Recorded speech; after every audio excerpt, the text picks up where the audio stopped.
सर्वज्ञ श्री चक्रधर स्वामी चरणांकित स्थान दर्शन प्रसाद वंदन समाज प्रबोधन पदयात्रा वर्ष 21वे उल्लेखनीय बाब आहे। 21 वर्षापासून अविरत आपण चालत आहात। अशी पदयात्रा श्रीकृष्ण मंदिर शिंदे आणि श्री क्षेत्र जाळीच्या देवापर्यंत आपण सर्वजण चाललेले आहात। सर्वप्रथम आपणा सर्वांचे सहर्ष स्वागत, दंडवत प्रणाम।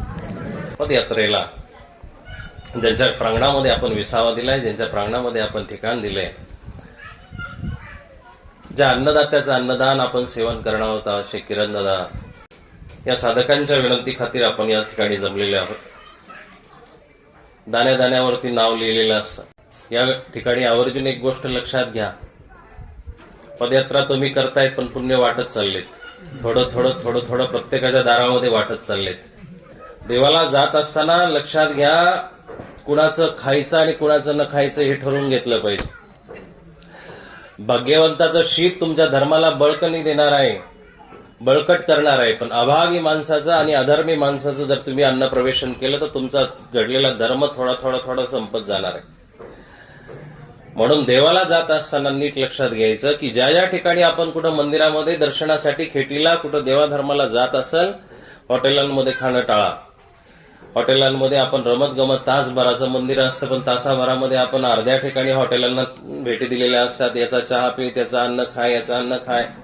जाताना कदाचित काही अडचण नाही, जाताना तुम्ही खाल्लं तर काही अडचण नाही, पण येताना बिलकुल खायचं नाही। का?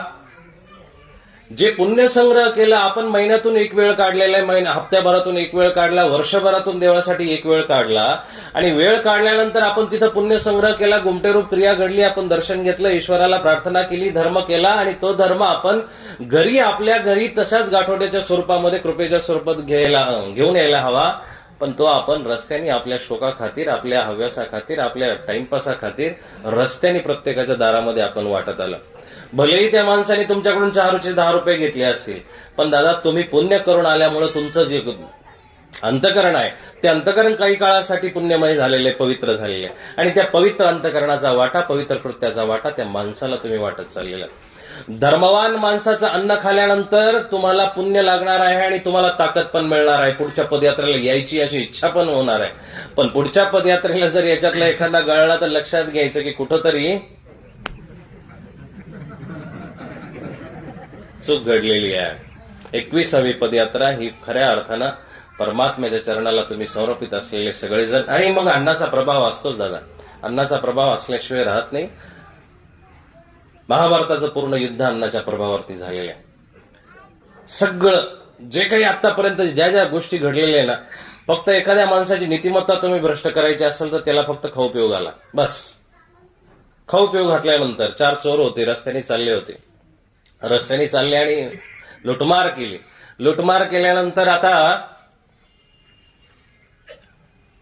पुढचा प्रवास त्यांचा आता सुरू झालेला आहे। पुढच्या प्रवासामध्ये झालं असं की संध्याकाळच्या वेळेला भूक लागली, आणि भूक लागल्यानंतर रस्त्याने चालत होते, चालता त्यांना दुसरे परत लुटण्यासाठी सावध सापडले, आणि दुसरे सापडल्यानंतर पण भूक खूप लागलेली म्हणून विचारलं की बाबा तुमच्याकडे काही पान खाण्यासाठी आहे का, पदार्थ आहे का काही? ते म्हटले आहे ना, पण आम्ही चोर आहोत, गुंड आहोत, असं आहोत तसं आहोत। ते पदयात्रीच होते, धार्मिकच होते। ते म्हटले आम्ही देवाला चाललोय, काय अडचण नाही, देवाला चाललं असल्या कारणानं आमची बुद्धी निर्मळ येते। मी गुंड असा, तुम्ही तुमच्या कर्माने आहात, दरोडेखोर आहात, पण आम्ही आमचं अन्न खाऊ घालायला तुम्हाला तयार आहे। मस्तपैकी त्या सगळ्यांनी जेवण केलं 4-5 जणांनी, आणि त्या सोबतच्या पदयात्रेकरूंनी सुद्धा। आणि जेवण केल्यानंतर त्यातला एक जण म्हटला की बाबा आता तुमच्याकडे काही असेल तर ते काढा। शेवटी आम्ही चोर आहे, चोराची जात आहे आमची, त्याच्यामुळे आम्ही तुमच्याकडे जर घेतल्याशिवाय राहणार नाही अन्न। पण त्याच्यातला जो मुख्य सरदार होता ना, तर सरदाराने धाड दिशी तलवार काढली आणि त्या माणसावरती उगारली, खबरदार जर यांच्या केसाला जरी धक्का लावला तर। अरे तू तर आमचाच साथी आणि लगेच बिघडला, काय कारण? तर म्हटलं अरे काही वाटायला पाहिजे, ज्याचे खावे अन्न त्याचं आपण इज्जत ठेवली पाहिजे, त्या अन्नाची इज्जत आहे। ज्याचं आपण अन्न खाल्लं त्याचं ऋण आपल्याला ठेवावं लागणार आहे, ज्याचं मीठ खाल्लं ना आपल्याला त्या मिठाप्रमाणे आपल्याला वागावं लागणार आहे। आणि बघा मग ते पदयात्रीच होते, देवाला जाणारी माणसं होते, म्हणून त्यांचं अन्न खाल्ल्याने ते चोरांची सुद्धा बुद्धी पलटली, त्यांच्या केसाला सुद्धा धक्का लागला नाही। ते दरोडेखोर बिन काही न घेता, त्यांच्याकडून काहीच न घेता निघून गेले. हे अन्नाचं महत्व आहे. महाभारताचा प्रसंग जर तुम्ही नीट लक्षात घेतला की दुर्योधन का मेवा त्यागो साग विदुरकर खायो. देवानी शिष्टाईसाठी गेल्यानंतर देव तिथं जातात. मस्तपैकी त्या भानुमतीनं, दुर्योधनाच्या पत्नीनं 6 महिन्यापासून तयारी केली पदार्थांची. तुम्ही तुमच्या स्वयंपाकामध्ये, पोळ्यांमध्ये साखर जरूर टाकाल, पण त्या साखरेचा गोडवा आणि तुमच्या भावाचा गोडवा जर मेळ साधला नाही तर त्या पोळ्या तशाच राहतील, देव स्वीकार करणार नाही. दुर्योधनाच्या पत्नीनं 6 महिन्यापासून पदार्थ तयार केले आणि इतके पदार्थ, अनगिनत पदार्थ तयार केल्यानंतर भगवान कृष्ण तिथं जातात. दुर्योधनाला 4 शब्द सांगितले आणि कृष्णाला माहिती आहे की दुर्योधनाच्या पत्नीनं माझ्यासाठी खूप सुंदर जेवण बनवलेले, खूप चांगले पदार्थ बनवलेले. पण दुर्योधनाचा भाव, दुर्योधनाचं वागणं देवाला खटकलं आणि मग अधर्म्याच्या घरचा देव पाणी सुद्धा सेवन करत नाही. पापी माणसाच्या घरी कितीही तुमच्या थप्प्या लागलेल्या असू द्या, कितीही पैशाच्या गठ्ठ्या पडलेल्या असू द्या, कितीही तुमचे बाग भरलेले असू द्या, पापी माणसाचं पक्षी सुद्धा अन्न खात नाही दादा. पक्षी, माणसाची तर गोष्ट सोडूनच द्या. देवाला मग बाहेर आले देव, तिथं शिष्टाई झाली नाही, काही नाही. देवासोबत अत्याचार केला त्या लोकांनी, पापी लोकांनी, दुर्योधनाने. आणि अत्याचार केल्या कारणानं मग देव तिथेच निघून येतात. निघून आल्यानंतर बाहेर एका माणसाने विचारलं, तो पण कृष्णाचा भक्त होता, कृष्णा कुठं चालला? देव म्हणतो मी विदुराच्या घरी चाललाय. तू आता दुर्योधनाच्या घरून येतोय? हो, दुर्योधनाच्या घरून. अरे मग तुला जेवायला खावायला विचारलं नाही? दुर्योधनाची पत्नी तर तुझी खूप मोठी भक्त आहे. देव म्हणतो भक्त आहे, पण मला त्या पाप्याच्या घरचं अन्न सेवन करायचं. मग आता इथं जाऊन तू काय सेवन करणार? इथं मी गेल्यानंतर तू माझं दृश्य बघत राहा. जे पण सेवन करेल, ज्यांनी माझं पोट भरल ते सेवन करणार आहे. तो बाहेरचा माणूस तसाच कृष्णाच्या पाठीमागे चालत राहिला. कृष्ण त्या विदुराच्या झोपडीमध्ये जातात आणि विदुराच्या झोपडीमध्ये गेल्यानंतर त्या विदुराणीने दार लावलेलं होतं. बघा, प्रसंग खूप सुंदर आहे. त्या विदुराणीनं दार लावलेलं होतं विदुराच्या पत्नीनं आणि कृष्णाने दारावरती ठोठवल्यानंतर तिकडं तिचा काळजाचा ठोका चुकला. तिला बरोबर माहिती आहे कृष्ण माझ्याकडे येणार आहे. 6 महिन्यापासून इकडे भानुमतीनं प्रतीक्षा केली होती, पदार्थांची रेलचेल केली होती, पदार्थ तयार केले होते, पण तिला कृष्ण आल्यानंतर सुद्धा तिच्या मुठीतून सटकला कृष्ण. पण हिला माहिती होतं की कृष्ण आपल्याकडे येणार नाही, पण दुर्योधनाकडे येणार आहे. कदाचित ह्या रस्त्याने गेला तर कृष्णाचं दर्शन घडल. दाराजवळच उभी, ठक वाजलं आणि दार उघडलं. दार उघडल्यानंतर डोळ्यातून अश्रू गळाले आणि 2 थेंब कृष्णाच्या पायावरती टाकले. कृष्णाचे चरण खऱ्या अर्थानं विदुराणीनं धुतलेले आहे. तुम्ही किती मोठ्या बंगल्यामध्ये राहता, किती मोठ्या घरामध्ये राहता, किती देवासाठी मस्त चांद्याची ताटं तुम्ही ठेवता, तांब्याचे ताटं ठेवता, गंगाळ ठेवता, देवाला किती गरम पाणी टाकता, किती भावाने तुम्ही पंचामृताने स्नान घालता, याही पेक्षा दादा तुमच्या डोळ्यातले 2 थेंब जरी त्या देवाच्या चरणावरती पडले, देवाच्या विशेषावरती पडले ना, सगळ्यात मोठं अभंग स्नान आहे. सगळ्यात मोठं स्नान आहे ते. विदुराणीनं ते स्नान घातलं. कृष्णाला सुद्धा गईवरून आलं. देव सुद्धा त्या ठिकाणी गईवरलाय. विदुराणीचा भाव बघून कृष्ण पुढे जातात. कृष्ण एका त्या गोदड्यांच्या त्याच्यावरती बसलेला आहे. जगन्नियाता परमात्मा छोटं करण्याची जर ताकद कोणामध्ये असेल ना तर ती माणसामध्ये आहे. तुम्ही स्वतःला लहान समजू नका, पण अहंकाराचा वारा आपल्याला लागला असल्या कारणानं आपण स्वतःला खूप काही मोठं समजतो. प्रपंचिक दृष्टीनं तुम्ही मोठं समजत असाल स्वतःला, ईश्वराच्या नजरेमध्ये ते नाहीये मोठं. पण ईश्वराच्या नजरेमधलं जर मोठं पण लक्षात घ्यायचं असेल तर ज्याच्या घरचा, अरे ज्या गवळणींच्या घरासमोरचं उष्ट अन्न, उष्ट दही भात, उष्ट लोणी, उष्ट दूध दही तो कृष्ण चोरून खातो. नेमका कृष्ण भाग्यवान आहे की गवळणी भाग्यवान आहे हे लक्षात घेण्यासारखे.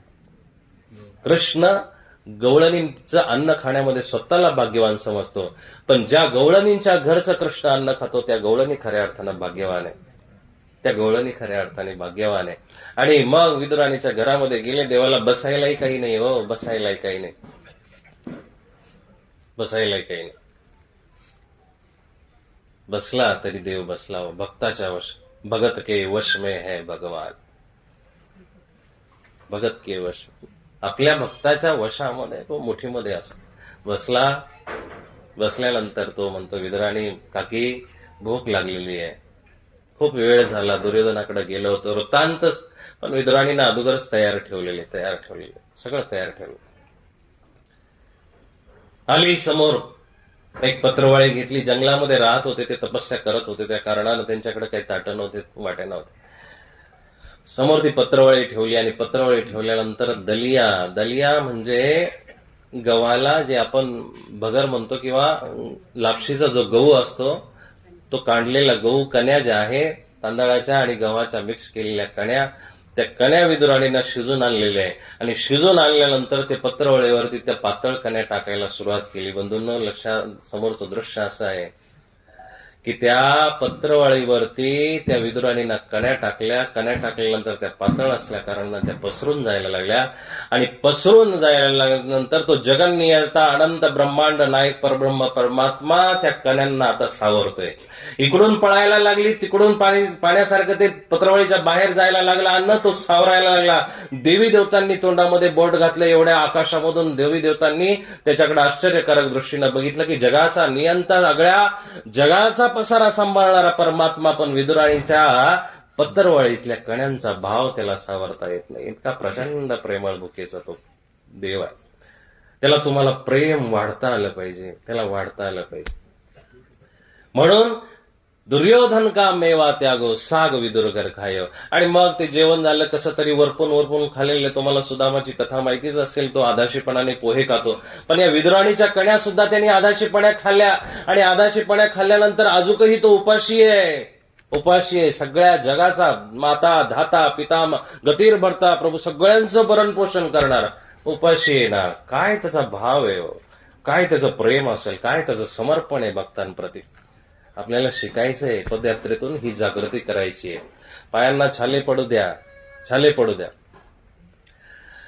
तुमच्या अंगाचा घाण वास येऊ द्या, काही अडचण नाहीये. देवाला तुमच्या पायाचे छालेही बघायचे नाही, तुमच्या अंगाचा घाण वासही बघायचा नाही, तुमचे कपडे किती सुंदर आहे हेही बघायचे नाही. तुम्ही कुठल्या भावाने त्या जाळीच्या देवापर्यंत पोहोचाल हे त्या कृष्णाला, चक्रधराला बघायचंय. आणि मग तुम्ही जर अशा भावाने ईश्वराचं संकीर्तन करत जर तिथपर्यंत पोहोचला तर मला वाटतं श्री चक्रधर बाबाला जाळीच्या देवाच्या त्या डोंगरामधून तुमच्या स्वागतासाठी सुद्धा यावंच लागेल.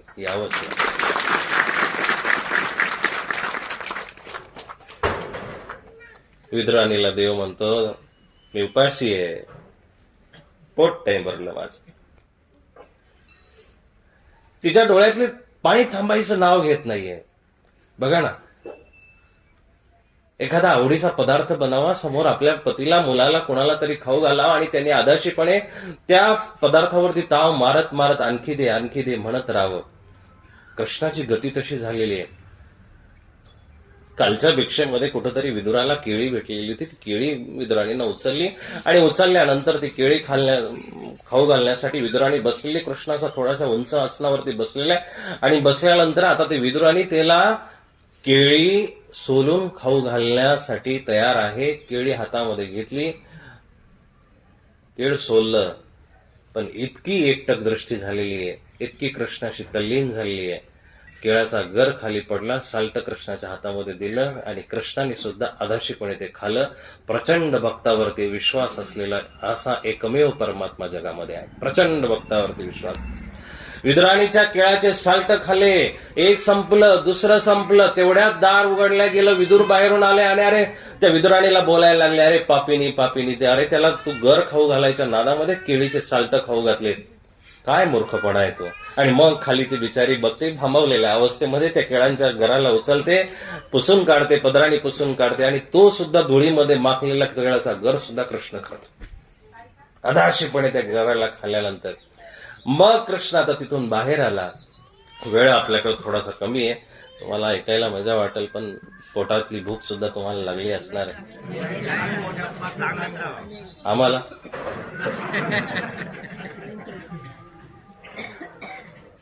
कृष्ण बाहेर आला झोपडीच्या आणि तो मगाशी भेटलेला माणूस कृष्णाला परत भेटला आणि कृष्ण त्याला हुशारकीनं म्हणतोय, हा बघितलं का, मी जेवण करून आलोय मधून.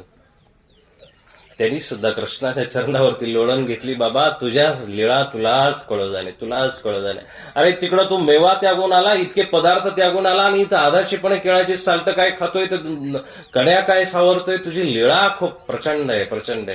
तुझ्या लीळा न समजण्यासारख्या आहेत. कृष्णाचं तिथं वाक्य आहे की दादा त्या दुर्योधनाच्या पत्नीला माहिती आहे की तिनं 6 महिन्यापासून काय पदार्थ तयार केले. 6 महिन्यापासून तिनं जे जे पदार्थ तयार केले ते पदार्थ तिला माहिती आहे. सगळ्या पदार्थांची नावं माहिती, गुलाबजामुन, रबडी, जिलेबी, काय जे असतील, मलाईचे प्रकार असतील, ते सगळे तिला माहिती आहे. अरे पण ह्या विदुराणीला माहितीच नाहीये की कुठला पदार्थ मला कृष्णाला खाऊ घालायचा आहे. आणि ज्याला माहितीच नाहीये त्याचा भाव सुद्धा किती प्रचंड प्रचंड उंच असेल, किती प्रचंड उंच असेल. अशा भरपूर असलेल्या भावाचाच मी स्वीकार करत असतो. देवा, कसा आहेस तू? तुझं मन, अंतकरण कसं आहे हे ओळखणं सोपं नाहीये. पण आदरणीय बाबा तुम्हाला 21 वर्षापासून संस्कारित करत आहे. 21 वर्षापासून तुम्हाला या पदयात्रेच्या माध्यमातून बाबा सांगत आहे की बाबा देवाला ओळखायला चला, देवाला ओळखायला चला. आणि सगळ्यात महत्वाची ही पदयात्रा तुमची जीवन यात्रा घडवणार आहे. तुमच्या जीवनाच्या प्रवासाला सुद्धा ही यात्रेचं नाव देणार आहे. जन्माला आला हेला आणि पाणी वाहू मेला ही प्रत्येकाची गत आहे. प्रत्येक माणूस तसा जातोय. पण विरळाच माणूस असा आहे की त्याचं जाणं खऱ्या अर्थानं जाणं असतं. ते जाणं आपल्याला जमलं पाहिजे. आज ज्या माणसाला मंदिराच्या पायरीपर्यंत जाता आलं, ज्या माणसाला 8-10 दिवस संसार सोडता आला, ज्या माणसाला 8-10 दिवस आपल्या प्रपंचाला, 15 दिवस प्रपंचाला विसरता आलं, तोच खऱ्या अर्थानं देवाला आठवू शकतो. त्याच्याच अंतःकरणामध्ये देव येणार आहे. त्याच्याच अंतःकरणात देव येणार आहे. तुम्ही खऱ्या अर्थानं देवाला शोधण्यासाठी निघालेली माणसं. जगामध्ये भौतिक रूपाने आता भौतिक वस्तू शोधणारी माणसं आहेत, पैसा शोधणारी माणसं आहेत, ज्यांचं लग्न झालं नाही ते बायका शोधणारी माणसं आहेत, ज्यांना पैसा भेटला नाही ते पैसे शोधताय, ज्यांना वस्तू भेटल्या नाही ते वस्तू शोधताय. पण ह्या सगळ्या विरुद्ध वावटळीमध्ये, या विरुद्ध तुफानामध्ये, ह्या विरुद्ध वाऱ्यामध्ये तुम्ही देवाला शोधणारी माणसं आहात. म्हणून तुम्ही खरंच भाग्यवान आहात, खरंच भाग्यवान. तुमच्या दर्शनाचा योग आम्हाला भेटावा अशी आमची अपेक्षा आहे. तुम्ही आम्हाला भेटत असाल, वेगळं काही नाहीये, पण तुम्हाला पण आम्ही भेटावं हे खरंच स्तुत्य गोष्ट. अशी पदयात्रा, ह्या पदयात्रेचं मूल्य आपण समजून घ्या. अन्नदान ह्या व्यक्तीच्याच दारामध्ये का असावं. आणि बरेचसे बघा, मगाशीच आमचा विषय झाला की हजारो माणसं इथं उपदेशी आहे. हजारो माणसं असतील, जे 10-5 आलेले ते भाग्यवान आहे. हजारो माणसं असतील आणि सदन आहेत, भरपूर सदन आहे. हा बिचारा जेमतेम परिस्थिती आहे, तरीही देण्याचा भाव किती प्रचंड आहे. आणि मग त्या अन्नाच्या कणाकणामध्ये सुद्धा देव अमृत टाकत असतो. अन्नाच्या एका कणाकणामध्ये सुद्धा देव अमृत टाकत असतो. अधर्मी माणसाचे पंचपक्वान्न खाल्ल्यानंतर एक वेळेस पोट भरणार नाही. अधर्मी माणसाचं वस्तू घेतल्यानंतर एक वेळेस समाधान वाटणार नाही. पण गरिबाच्या गोधडीवरती बसून जी शिळी भाकर खाली, तुकडा खाला, त्यांनी ढेकर नक्कीच येऊ शकतं, नक्कीच येऊ शकतं. बरोबर. म्हणून पदयात्रा करत असताना मी तुम्हाला थोडंसं सांगून पण जाणार आहे बरं का, राग नका येऊन द्या. तंबाखू खाणारे हात वरती करू नका, पण मी चेहरे ओळखतोय. 10 दिवस सोडायचं काय अडचण आहे. अहो 500 रुपये 1000 रुपये तो डॉक्टर फी घेतो आणि फी घेतल्यानंतर म्हणतो की तुम्हाला आता शुगर निघाली, इथून पुढे बिनसाखरेचा चहा प्या, इथून पुढे तुम्ही आता तांदूळ खाणं बंद करा, इथून पुढे तुम्ही गोड खाणं बंद करा, इथून पुढे तुम्ही आता सिगरेट पिणं बंद करा, इथून पुढे लिव्हर खराब झालं, किडनी खराब झाली, दारू पिणं. आपण 500 रुपये त्याला देऊन त्याचं ऐकतो की नाही? मस्तपैकी ऐकतो आणि घरी आल्यानंतर आनंदाने सांगतो आता डॉक्टरांनी मला मना केले बरं का, आता आजपासून तुम्हाला बिनसाखरेचा चहा दे बरं का, सांगतो की नाही?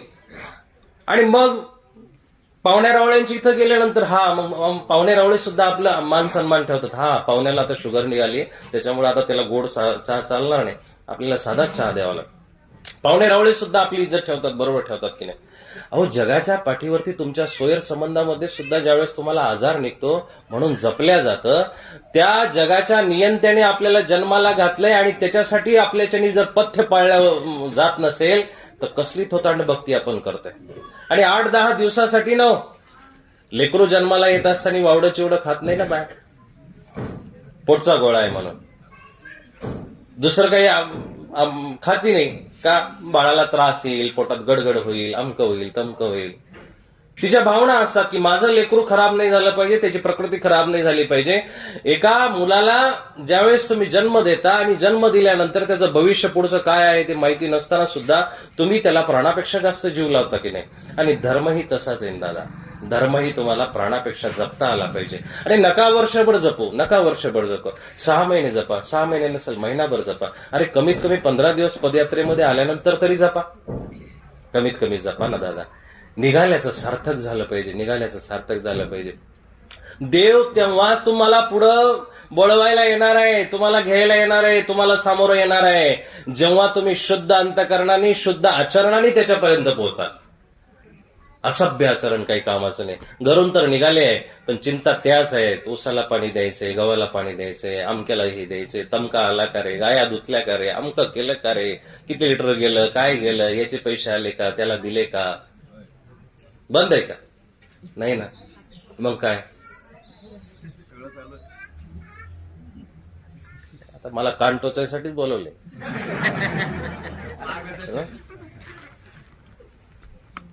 चुकतंय का माझं काही सांग दादा?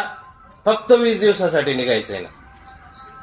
आणि संन्यास असा थोतांड नाहीये, धर्म असा थोतांड नाही. कुठलाच धर्म, कुठलाही धर्म घ्या, अन्य संप्रदायिक, कोणी वारकरी संप्रदायिक, इतर संप्रदायिक माणसं बसलेली असेल तर नीट लक्षात घ्या, त्याही संप्रदायात तितकंच कडक आचरण आहे. तुम्हाला खालच्या स्तरावरच दिसतंय याचा अर्थ तो संप्रदाय नाहीये. संप्रदायाच्या ज्या ग्रंथांमध्ये लिहिलेल्या गोष्टी, नियम आहेत ना, ते खूप वेगळे आहेत, ते खूप वेगळे आहेत. ज्या माणसाने आपल्या धर्माचं, आपल्या गुरुचं, आपल्या शास्त्राचं वचन मोडलं तो कुठल्याच धर्माचा माणूस नाही, तो धर्माचा माणूसच नाहीये आणि धार्मिक सुद्धा नाहीये. म्हणून त्याला वारकरी म्हणू नका आणि त्याला महानुभावी म्हणू नका. ज्या माणसाला नियम पाळल्या जात नाही. मग पदयात्रेचे नियम आहेत की पदयात्रेमध्ये गेल्यानंतर व्यसन करू नका, पहिली गोष्ट. कारण अहो बघा ना, 10 दिवस आपल्याला त्या तोंडाने नाव घ्यायचं की नाही, मग त्याच तोंडामध्ये धूर, त्याच तोंडामध्ये लाळ, त्याच तोंडामध्ये पिचकारी, त्याच तोंडामध्ये मिश्री, चालेल का? नाही चालणार. बंद करा 10 दिवसासाठी. आणि मग ही योग्यता आहे, तुमच्या शरीराला आता ही सवय लागणार आहे, तुमचं शरीर आता परिपक्व होणार आहे, तुमच्या शरीरामध्ये ती क्वालिटी तयार होणार आहे. आणि मग त्या क्वालिटीमध्ये बघा, चांगल्या शरीरालाच कोणीतरी भाळत असतं की नाही? किडक्या मडक्या शरीराला काय, तुकलेल्या तोंडाचा जर फसाफसा वास येत असेल त्या स्थानाजवळ गेल्यानंतर काय देव येऊन तुम्हाला दर्शन देणार आहे? आपण आपला विचार करावा. म्हणून पदयात्रेचा नियम आहे. आणि याच्यात शब्दच लिहिलाय की समाज प्रबोधन. प्रबोधन आपल्यापासून आपल्याला सुरू करायचंय. बघा, चंदनाचं एकच झाड असू द्या, इथं जवळपास जर कुठं असलं तर लक्षात घ्या, चंदनाचं एकच झाड आजूबाजूला कुठंतरी असू द्या, पण त्याच्या जवळच्या कमीत कमी 100 मीटरच्या परिसरातल्या झाडांच्या मुळ्यांना सुद्धा चंदनाचा सुगंध येतो. काय?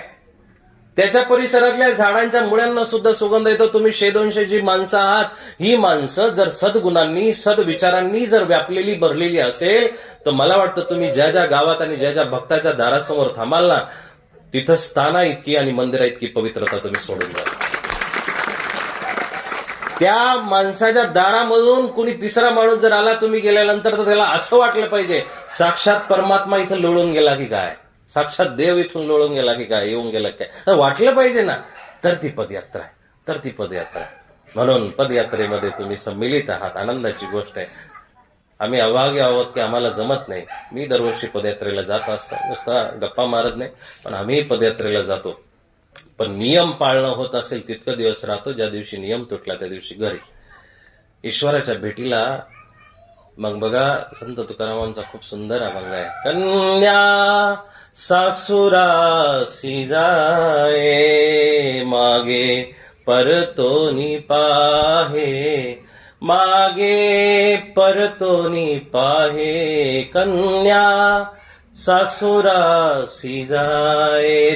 ती जशी सासऱ्या घरी जात असते ना, जशी सासऱ्याच्या घरी जात असते, मग तिचं मन कासावीस होतं, मनामध्ये गलबल होती, आणि गलबल झाल्यानंतर ती वारंवार मागं परतून पाहत असते, मागं परतून पाहत असते.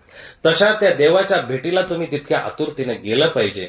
आणि त्याच्यापासून निघाल्यानंतर तुमच्या मनाची एवढी चलबिचल पण झाली पाहिजे की खरंच 10 दिवसामध्ये, 15 दिवसामध्ये आपण ह्या समाजाच्या, घराच्या, दाराच्या, लेकराच्या, बाळाच्या, शेतीच्या, जमिनीच्या बाहेर पडून देवाच्या दारामध्ये गेलोय. आता हे देवाचं दार आपल्या शेवटपर्यंत नाही सुटलं पाहिजे. आणि जरी मजबुरीनं सुटत असेल, पण मनातून कुठंतरी उद्वेग जागृत करा, मनातून कुठंतरी अशांतता जागृत करा, मनातून कुठंतरी तो पश्चाताप जागृत करा, मनातून कुठंतरी तुम्हाला ती कमी जाणवली पाहिजे.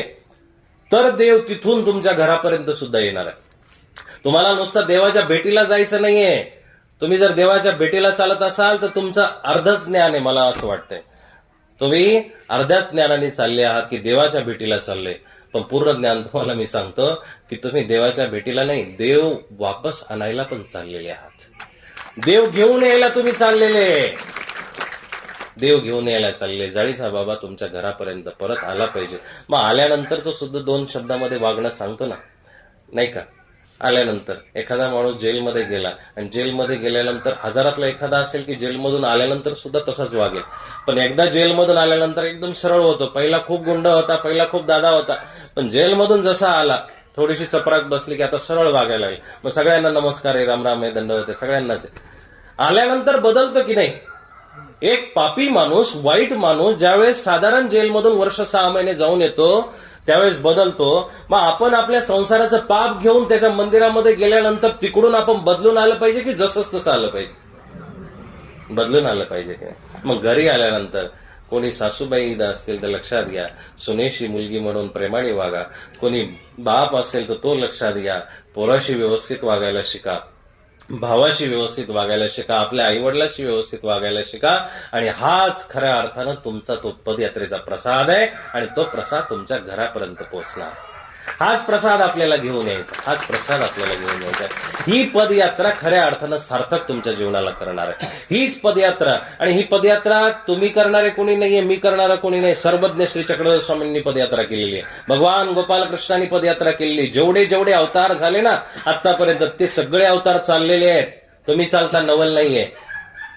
अजून आपल्याला चालायला जमत नाही, अजून आपल्याला चालायला जमू नाही राहिलं.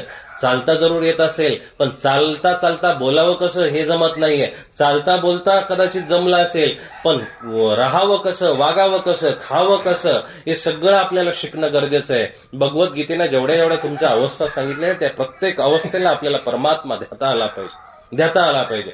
मग पदयात्रेमध्ये आज 24 तास आपण भजन करतोय, 24 तासातले 12 तास तरी कंटिन्यू आपण भजन करतोय. हेच भजन तुम्हाला घरापर्यंत घेऊन जावं लागणार आहे आणि घेऊन यायचंय. आता गाठोडे बांधून घेऊन जात असाल ते वस्तूंचे असणार आहे, पण तिकडून तुम्हाला प्रसादाचं गाठोडं बांधून घेऊन यायचं.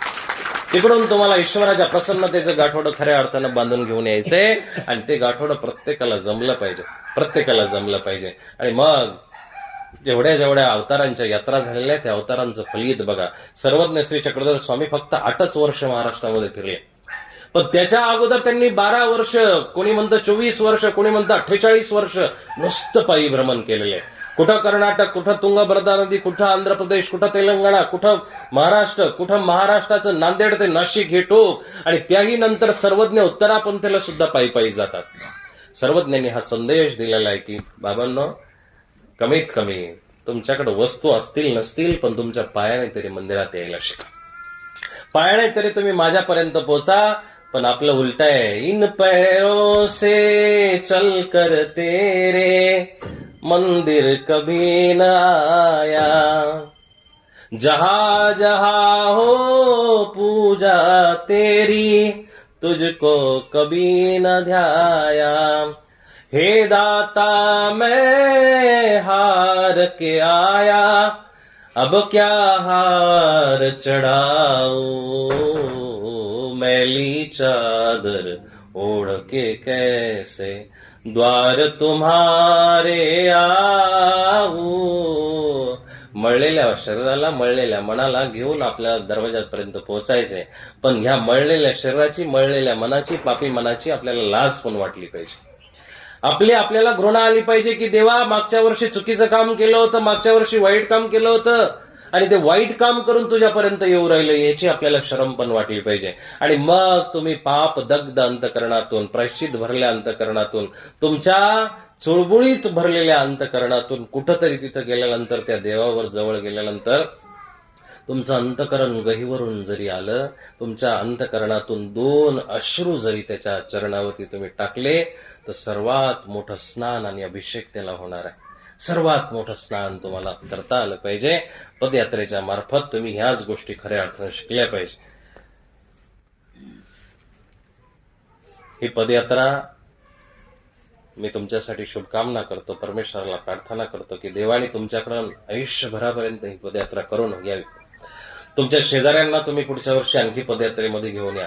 तुमच्या नातेवाईकांना तुम्ही पदयात्रेमध्ये घेऊन या आणि पदयात्रेमधून हा संदेश समाजाला देत चला. आणि जसं चंदनाचं मी तुम्हाला दृष्टांत सांगितलं, उदाहरण सांगितलं की एवढंसं झाड आहे, पण त्या सगळ्या झाडांना ते पवित्र करतं, सुगंधित करतं. सद्विचाराचा, चांगल्या गुणाचा एक माणूस जरी कोणाच्या दारामध्ये गेला, गावामध्ये गेला, तर तिथं तुमचा संदेश पोहोचणार आहे, सुगंध पोहोचणार आहे. तुम्ही काय भावनेने आलेले आहात, काय भावनेने देवापर्यंत जात आहात, हे वेगळं सांगायची गरज नाहीये. वेगळं सांगायची गरज नाही. तुम्ही गेल्यानंतर तिथं आपल्या पण तुमच्या धर्माचा ठसा उमटणार आहे. तुम्ही ज्ञानी माणसं आहात. मनुष्यानाम सहस्रेषु कच्चिद तेती सिद्ध आहे. तुम्ही ईश्वराच्या नजरेमध्ये 999 माणसं एका बाजूला होतील, तेव्हा 1000वा माणूस ईश्वरापर्यंत पोहोचत असतो. तुम्ही खऱ्या अर्थानं स्वतःला भाग्यवान समजा. आणि मग भाग्यवान माणसाची लक्षणं खूप सुंदर असतात. ती सुंदर लक्षणं तुमच्या चेहऱ्यामधून, तुमच्या बोलण्यामधून, तुमच्या वागण्यामधून पश्चन, शृण्वन, स्पुशन, जिगरण, पाहताना, बोलताना, चालताना, खाताना, पिताना, उठताना, बसताना जाणवली पाहिजे. तो भाग्यवान आहे, तो धर्मवान आहे, तो धार्मिक आहे. ही लक्षणं त्याला समजली पाहिजे, दिसली पाहिजे. ती लक्षणं तुमच्यातून जागृत होणं गरजेचं आहे. तुम्ही 15 दिवसासाठी त्या पुढ्या माझ्याकडे जमा करा, बंडल माझ्याकडे जमा करा. 15 दिवसासाठी सोडून द्या. 15 दिवसासाठी बेफाम व्हा ना. अहो, बेफाम झालं पाहिजे. गुरु नानक देवांना विचारण्यात आलं की सगळ्यात मोठा नशा काय?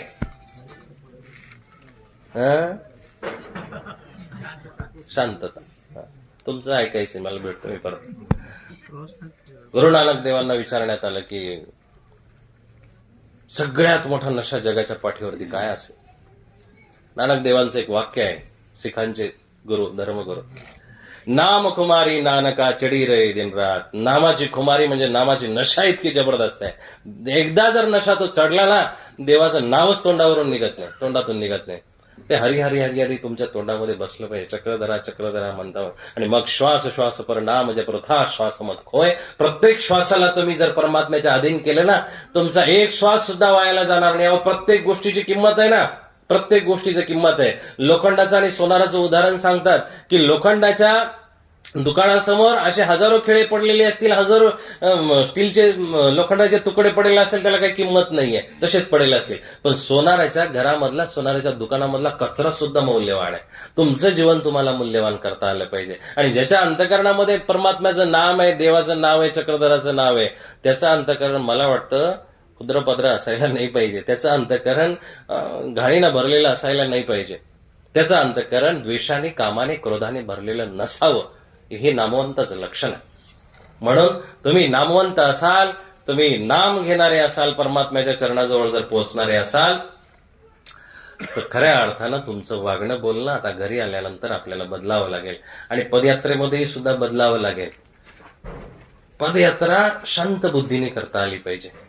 बरेचसे नियम मी बघितलेले की कोणी जागा धरण्यासाठी पळतंय, कोणी पुढे गेल्यानंतर आपल्याला कसं पुढची गोष्ट भेटेल त्याच्यासाठी पळतंय, कोणी कसं पळतंय, कोणी सगळ्या पदयात्रेमध्ये असतात.